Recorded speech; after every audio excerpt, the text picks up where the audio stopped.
Hello guys! Ayan, nandito nga tayo sa Cebu, no? Kakarating lang namin kagabi at ngayon umaga na dito. At ayan, nandito kami sa loob ng hotel ng casino. Malapit sa casino mismo dito sa may, ewan ko kung marami bang casino dito, basta sa casino to. Nilalakad lang namin, nagbarko kami. So, sobrang inip nga pala yung partner ko, yung fiancé ko nung nasa barko kami dahil delay. Kaya ayan, ngayon, isang araw lang kami dito. Ayan, sumisilip nga ako sa dahil sobrang napahanga talaga ako sa view dito at saka ang ganda ng Cebu, ang linis. Tingnan mo naman tong kwarto nila, napakalinis at saka napakalaki. Halo-halo na nga pala tong video na to guys kasi alam na hindi pa ako masyadong marunong mag-edit. At ayan, nandito kami sa simbahan ng Cebu. Ano nga ba ang patawag nito? Nakalimutan mo. Nandyan yun, parang ito yung simbahan ng Cebu na napakalaki na pwede ka raw mag-wish or i-pray ka niya yung mga nakadilaw at na pula na ano. Yan yung mga parang nagpe-pray na parang gusto kang magkaanak, kaso gusto kang yung mga anong hiling mo sa buhay pwede mong sabihin sa kanila, ipag-pray ka nila. Tapos ayun nga, nag-enjoy kami dito ng asawa ko, naglakad-lakad kami. Ayan, sa ang ganda ng araw, sobrang init, sulit yung yan, may tinuturo yung asawa ko dyan, yun daw, picture daw ako dyan. Ayan, ang ganda ng nila dito, simbahan, sobrang linis ng paligid, talagang inalagaan talaga, may mga nagbantay talaga kung sino yung mga at dito nga, papasok kami sa loob ng simbahan at na makita natin yung loob ng simbahan nila dito. Ayan, hindi ko na guys, hindi ko na pinakita kasi parang baka kasi bawal.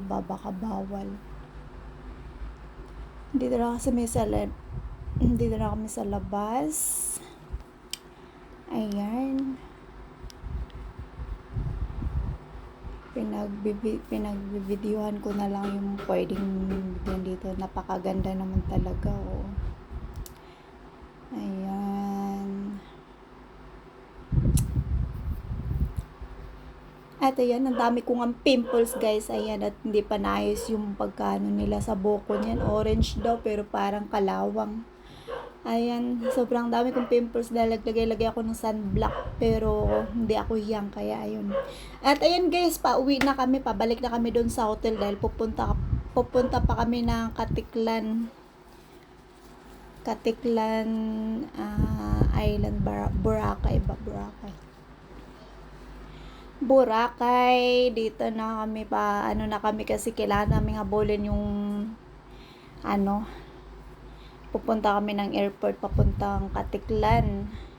Kaya nagmadali na kami umuwi. Dinaanan lang talaga namin yung simbahan na yun. Yan, no? Nakita niyo yan, napakaganda. May H&M din dito. Ayan. Dinadaanan lang namin. Ay, napakaganda ng Cebu. Napakalinis. Sobrang linis ng paligid. The best talaga si Pangulong Duterte kasi talagang napapano niya yung mga kalinisan ng kapaligiran ngayon. Nabubulol na. Kapaligiran dati, ngayon hindi na sa Manila, madumi na masyado ngayon, hindi katulad dito na parang na-maintain pa rin. Sa Manila, sobrang di na katulad dati na si Pangulong Duterte pa yung ngayon wala na. Napaka na ng mga kalsada. At madumi na. Kaya hanga talaga ako sa Pangulong Duterte. Ayan, napakaganda ng langit. Maganda, maayos yung ngayon, araw. Mainit. Yan, napakaganda talaga ng paligid dito. Napakasarap Sobrang marirelax ka sa tanawin. Ayan. Hantayin na lang namin makarating dun sa aming hotel para pupunta ng airport Katiklan. Airport Cebu. Papunta ng Katiklan, Boracay. Ayan. So, ang tagal-tagal pa nito.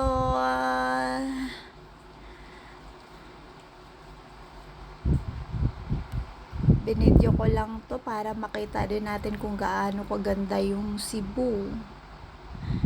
Boracay. Cebu, Boracay. Hindi, Cebu lang. Cebu City. Hindi pa nga namin naikot yung yung ibang lugar ng Cebu, pero sabi nila sobrang marami pang magagandang pwedeng galaan dito sa Cebu. Medyo wala lang kaming oras.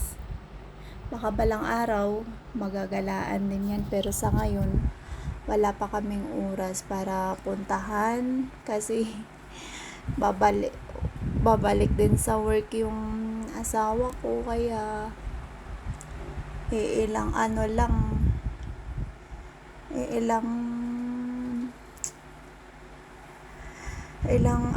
ang time, ilang araw lang yung available, kaya available dito sa vacation namin, kaya ayan. Okay, malapit-lapit na kami dun sa hotel ng casino. At ayan, siguro pag marami na rin tao dito, baka hindi na rin nila tong lugar na to. Sana manatiling malinis yung lugar na to. Napakaganda ng Cebu, parang maganda siya.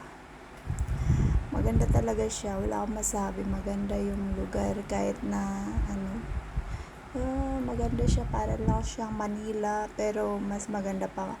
Parang mas maganda pa siya sa kasi ang daming malinis kasi yung paligid eh. Yun naman talaga yung mas gusto natin, yung malinis yung kapaligiran. Kaya ayan. At hindi ko na nga tatapusin tong video na to guys dahil malulubat na siya. Aantayin ko na lang yung matapos to dahil palubat na rin talaga siya. Baka hindi ko na ma-video hanggang pagdating namin sa hotel. At yun lang guys, maraming salamat po sa inyo sa time kung ito yung mapanood nyo. Thank you so much. God bless you. God bless sa ating lahat guys. At ayan, malapit na mawawala yung yung battery ko. Palubat na siya. Ayan. Yun.